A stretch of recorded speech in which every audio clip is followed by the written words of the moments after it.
welcome to Soil Health Implementation and Management, another video brought to you by Cargill RegenConnect in partnership with American Farmland Trust as part of our Soil Health series. If you have already viewed other videos in this series, welcome back. If this is your first time joining us, I encourage you to browse through the playlist and check out the other videos we've developed. For this segment, we want to introduce you to all the farmers across the country who make this series possible. Eric Niemeyer from Central Ohio, Daryl Maple from Central Indiana, Roric Paulman from Western Nebraska, and Greg McGlinch from Northern Ohio share with us not only the history of their farms and their experiences, but also what kick-started the focus on soil health as part of their management systems, the benefits they've seen from soil health implementation on their farms, and any challenges they've encountered along the way. We've also asked them to share their advice for getting started or trying something new in soil health implementation, as well as any resources that have been useful to them.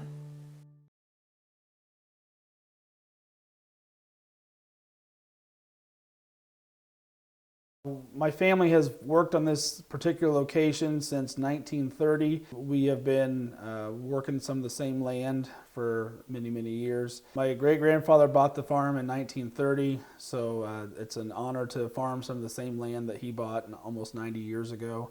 We're in a nice little spot. It can be challenging at times, but we've got three partners that are in their 60s that are wanting to slow down and or retire at some point. And then we've got, several of us younger people that are around that want to be a part of it and have new and fresh, exciting ideas and optimism. And we've been very blessed to have the older generation understand where we're coming from and want to, learn with us about cover crops and reduced tillage concepts.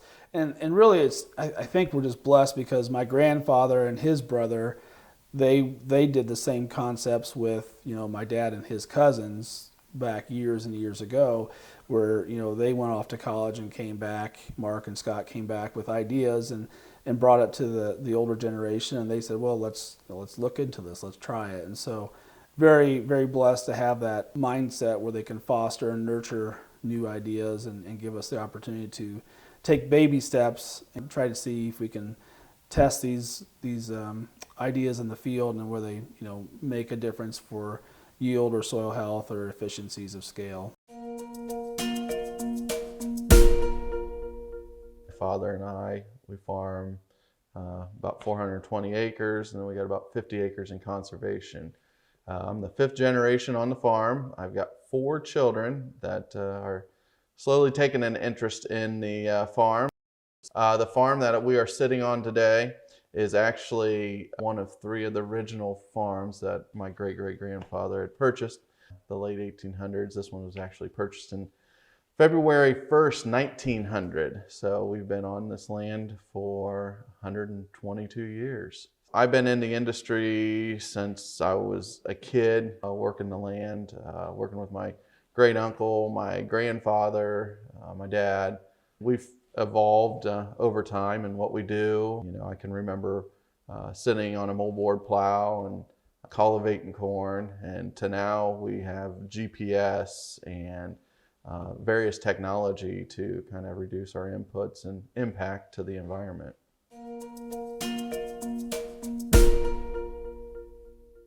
I'm a first-generation farmer. I started farming in 2005.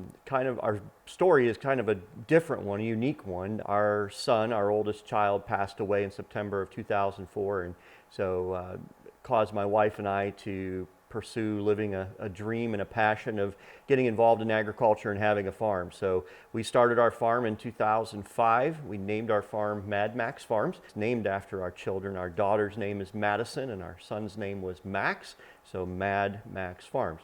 We started out farming and growing just pumpkins. The idea was to do something to give back to the community that supported us through our tragedy of losing a child. To do something to benefit Nationwide Children's Hospital here in Central Ohio. So we started with pumpkins and then gradually added soybeans and then corn, sweet corn, now wheat. and today we farm about 800 acres total. I'm owner-operator of Paulman Farms, and in the process, I'm third generation. And the fourth generation, we're currently handing the operation day-to-day off to our youngest of 4 children, Zach. He is in his 10th season already, so kind of morphing into a support role. And so it's I still help support the decisions, but he's making most of the day-to-days. I actually left the farm in 1976, went to school just briefly, and went to the workforce. In 1985, my dad called me. He said, "Do you want to farm?" 6 months later, my dad died of a massive heart attack on the farmstead. I actually hauled him in. And our farm was totally, went back to the creditors. And so we started over in 1985. And my mom loaned us $13,000. And we started over.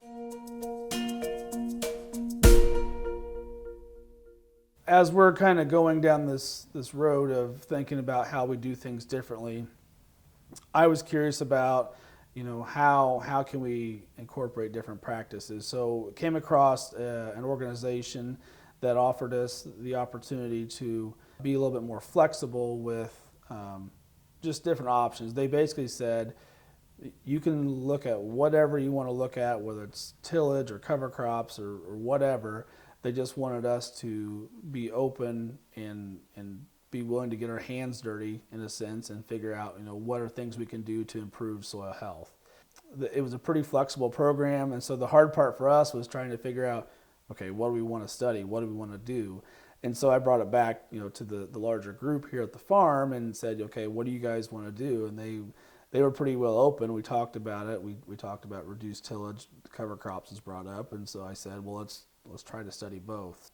So yeah, so we started this cooperation with this other company to look at, how can we incorporate some of these programs. And they were really flexible to give us the opportunity to, they compensated us some so we could go and rent equipment to start with, and then, help offset the cost of the cover crop seed because it's not free, it's got a value to it. And so they helped offset it and made it where it was easy to explore and figure things out.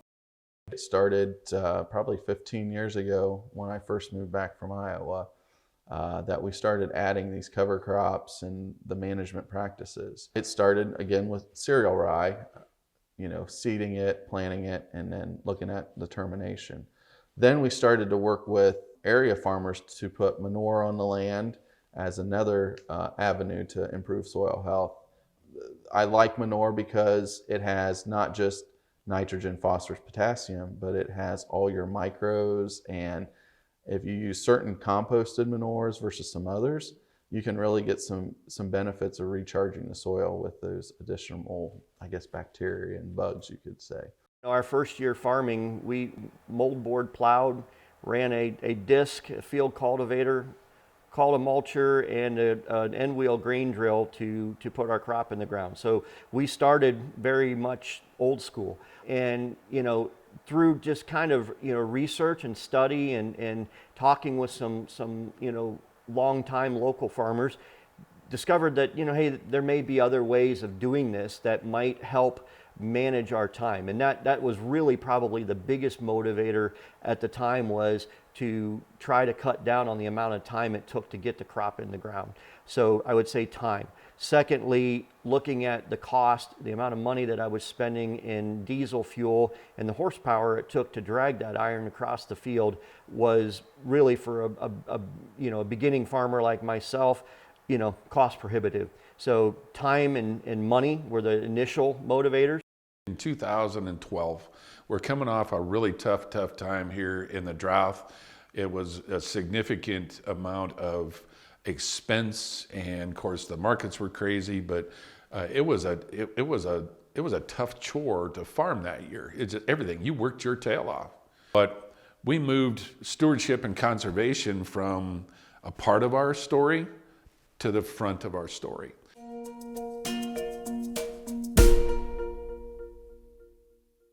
I feel like, you know, we're getting better aggregate stability from reduced tillage and the cover crop aspect of it. So that's been nice. I think we're getting a little bit better water infiltration also from, you know, not disturbing that area. So I think that's been helpful. And, you know, we're still pretty new at it, so I don't know how much we've seen huge results, especially with, you know, doing strip tillage one year and then coming back and tilling it the next year. We're not fully getting the system up and going. So we do have a couple fields that we've got in kind of a long-term plan to do a strip till, no till with cover crop scenario to study that. Our ground is easier to plant into. It seems like we have much healthier plants and emergence. We can get through those droughty periods in that July-August time frame when some of the ground that's a little bare heats up much quicker, and then you lose a lot of that moisture. Having a living root, having something growing on the ground, having something covering the ground, protecting the nutrients and fodder from just washing off of our fields just made sense. And then when you start to think about, okay, I can no-till this and it'll cut down on the amount of horsepower I need, which means less fuel that I'll consume. That's probably going to impact my bottom line and improve my return on investment on each acre that I farm. I was not raised on a farm. I did not go to ag school, and you know, so learning some of the structure of the soil and whatnot is a little bit foreign to me. One thing I can tell you from, you know, life in the soil, you know, from research, I understand that there's fungi, there's bacteria living in the soil, and I understand how carbon feeds those living things in the soil and how important that is, how detrimental opening the soil is with tillage and allowing oxygen in there to basically kill and destroy. So I get that. As far as looking at the soil, can I see that? I don't know that I can, but what I can see is just the quality of that soil. When you open it up, it just looks so rich. It almost looks like chocolate cake, honestly. And the smell of it, the smell of that fresh soil is just amazing. What I do see visually on my farms, and it's increasing every year, is earthworm activity. And it's amazing. You dig up a chunk of dirt off of one of my farms that's been in these practices for several years, you'll find many dozen maybe or more earthworms, you know, working their way around there. You can see it on the top of the soil where they're pulling that residue down into their homes and breaking it down, right? And that helps with breaking down the crop residue and making that seed bed, you know, prepared for the next year. We rolled our farm back to an ROI farm about 7 years ago. Now our fertility, our seeding rates, and soil health metrics actually are really starting to come together, and we did that entirely by accident. I make no claim other than we're looking at the economics of what that means to us, because it's different for everybody else. You know, we're renting ground, we're paying for ground, we own ground, and you know, you're looking at investments in machinery and equipment. So the ROR piece really started ringing some bells for us. So then all at once the dry beans with a cover crop played a little bit better into the rotation, because we're looking at the bigger picture of the soil health piece.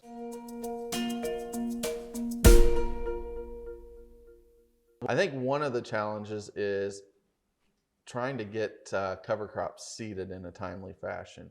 Our falls either kind of drag out and either become too wet where we can't get it seeded in a timely manner, or our corn doesn't dry down in a fast enough time that we can harvest, get back in and seed. That's one of the challenges, is just getting it seeded so it's established going into winter. Now, do I get overly concerned if it's a later seeding into the fall? Not necessarily, because over time I've noticed that even if we do seed, say, cereal rye a little later in the season, it still comes up amazing in the spring. We've got a great cover going into planting, which is important. We need that cover also in the summer months. Anybody going into this has got to be innovative, be looking for a challenge, And then if that challenge is thrown at you, you just take it and roll. Because if you don't, you're not going to learn without a good challenge. We've adopted various different techniques and thoughts, and we're going to keep trying different things. Probably the biggest challenge that we've dealt with and had to manage through was, carbon to nitrogen ratio imbalances by using certain cover crops ahead of corn as an example. And we've learned from that if we are going to do that, we need to manage those cover crops better and maybe terminate earlier, or use a lesser rate of certain cover crops out there ahead of corn. Cereal rye is a great example of that. Cereal rye is a wonderful cover crop, and we like to use that in a lot of our cover crop mixes, but if you're not careful, you can harm your next corn crop. So understanding those things, managing through that, and making accommodations to deal with the challenges that might come from that.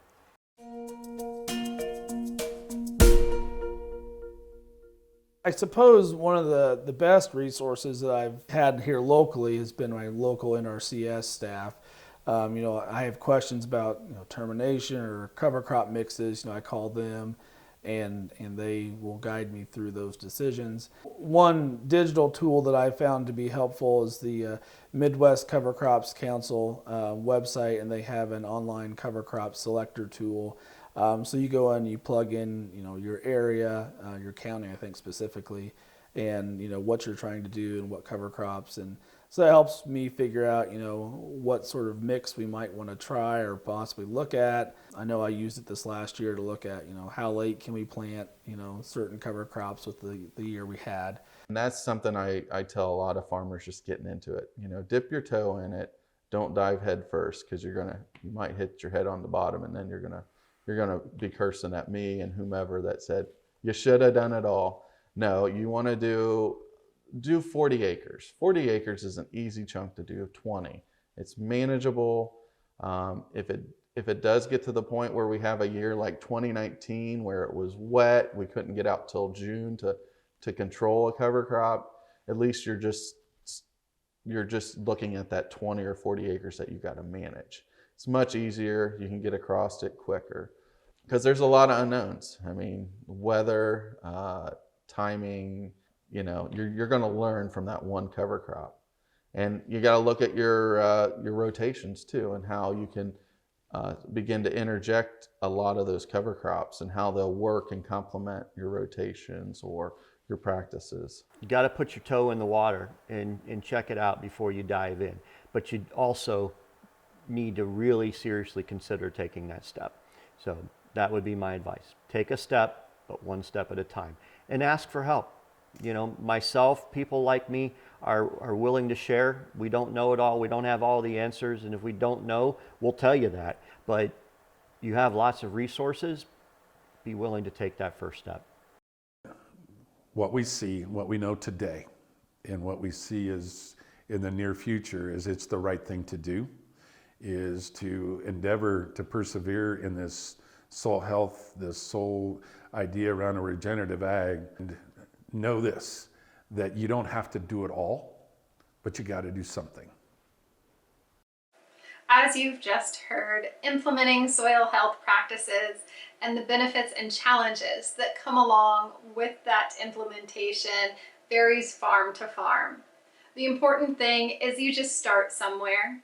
For more information on what you've learned in today's video, contact your local SWCD or NRCS offices, a local Cargill representative. Check out the links in the video description for more resources, or go to farmland.org to learn more about American Farmland Trust. And don't forget to hit that subscribe button to be notified as soon as the next video drops. The third video in the series will feature a roundtable discussion from a variety of soil health experts. We'll see you next time. We started our farm in honor and memory of our son, who passed away when he was 5 years old. So obviously we're very passionate about what we do and why we do it. Mad Max Farms is a family farm committed to land stewardship and improving soil health. We strive to build healthy soils, conserve natural resources, and protect pollinators. We operate our farm honorably, with a holistic, regenerative approach and the utmost respect for nature's ecosystem created by God for a sustainable future. And that truly is our heart, is to, leave the land better than what we received it, but also to honor our Son and honor our God through what we do.